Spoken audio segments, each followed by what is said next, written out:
சீரியல்களின் full எபிசோடுகளை Sun டிவியில் ஒளிபரப்பான உடனே எக்ஸ்க்ளூசிவாக சன் நெக்ஸ்டில் மட்டும் ஃப்ரீயா பாருங்கள். என்னங்க ஸ்நாக்ஸ் கேட்டிங்களா? இந்தாங்க. தேங்க்ஸ்.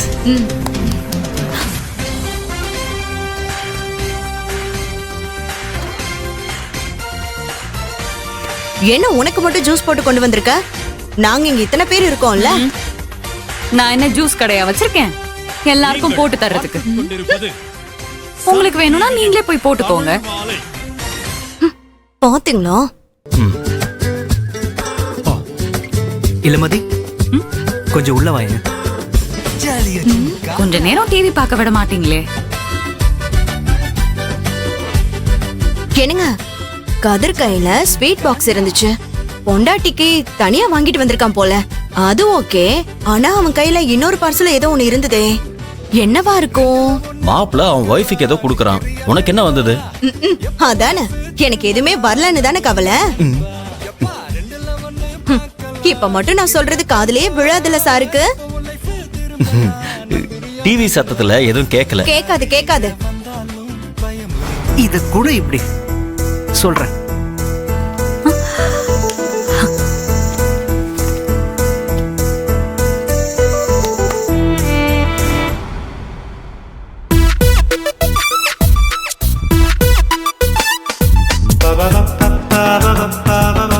நெக்லஸா? எனக்கா? ஆமா, நீ தானே என்னோட பொண்டாட்டி. என் பொண்டாட்டிக்கு தானே நான் வாங்கிட்டு வருவேன். நல்லா இருக்கா? உனக்கு பிடிச்சிருக்கா? நல்லா இருக்கு, ரொம்ப நல்லா இருக்கு. ஆமா, இதே நீங்க உள்ள கொண்டுட்டு வந்தீங்க, எல்லாரும் முன்னாடியும் ஹால்லே வச்சு கொடுத்துருக்கலாம்ல. கொடுங்க, நான் இப்பவே போய் உங்க அம்மா அக்காங்க கிட்ட எல்லாம் காமிச்சிட்டு வரேன். எதுக்கு வேண்டாம்? எனக்காக நெக்லஸ் வாங்கிட்டு வந்திருக்கீங்க, வீட்ல இருக்கிற எல்லாருக்கும் தெரிய வேண்டாமா? கண்டிப்பா காட்டணும். ஸ்வீட்டி,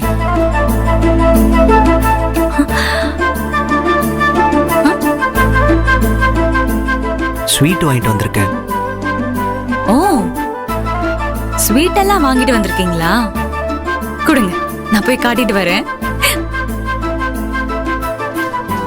ஒன்றிய அரசின் பிடிவாதத்தால் தமிழ்நாட்டில் வீணாகும் 83 ஏங்க நியூஸ மாத்துங்க. அத்தை, வேற எதுவும் இல்லையா? அத்தை இங்க வாங்க. இங்க பாருங்க, உங்க பையன் எனக்காக நெக்லஸ் வாங்கிட்டு வந்திருக்காரு. நல்லா இருக்குமா? அழகா இருக்கு. என் புருஷன் எனக்காக நெக்லஸ் வாங்கிட்டு வந்திருக்காரு. அது மட்டும் இல்ல அத்தை, ஸ்வீட்டும் வாங்கிட்டு வந்திருக்காரு. இந்தாங்க எடுத்துக்கோங்க. அப்புறம் எடுத்துக்கிறேன். பரவாயில்ல, எடுத்துக்கோங்க அத்தை. பாத்தீங்களா? இந்தாங்க, நீங்களும் எடுத்துக்கோங்க. அட வேணாம், எடுத்துக்கோங்க, சாப்பிடுங்க. அண்ணே எடுத்துக்கோங்க. தேங்க்ஸ்மா. எல்லாரும் ஸ்வீட் சாப்பிடுங்க. இந்த நெக்லஸை எப்படி வாங்கிட்டு வந்திருப்பான்? ஒண்ணும் புரியலையே. அவன் தான் இப்ப நல்ல கம்பெனில வேலை செஞ்சு 85,000 சம்பாதிக்கிறான்ல. அப்புறம் என்னம்மா, ஏதாவது முக்கியமான பிசினஸ் டீல் முடிஞ்சிருக்கும். அதுல வந்த பணத்துல அவன் பொண்டாட்டிக்கு ஏதோ ஆசையா நகை வாங்கி கொடுத்திருக்கான். ஏதோ அவங்க 2 பேரும் சந்தோஷமா இருந்தா எனக்கு அதுவே போதும்.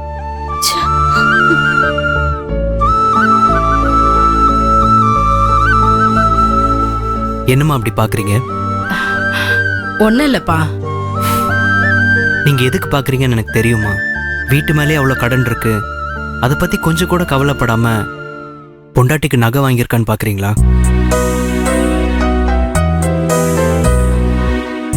இப்போதைக்கு எனக்கு இளமதியோட சந்தோஷம் தான் முக்கியம். வீட்டு பிரச்சனைக்கு என்ன பண்ணணுமோ அதை நான் பாத்துக்கிறேன். நீ ஒன்னும் கவலைப்படாதம்மா.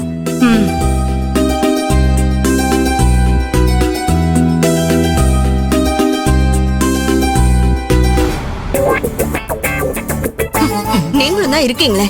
என் தம்பி பாத்தீங்களா? அவன் இப்பதான் வேலைக்கு சேர்ந்தா, பொண்டாட்டிக்கு நகை எடுத்துட்டு வந்து கொடுத்திருக்கான். பாத்தீங்களா?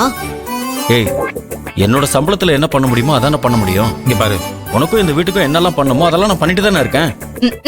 அதுக்கு மேலே நீ பெருசா எதிர்பார்த்தா அப்புறம் நான் ஏதாவது தேவையில்லாத வேலை தான் பார்க்க வேண்டியது இருக்கும்.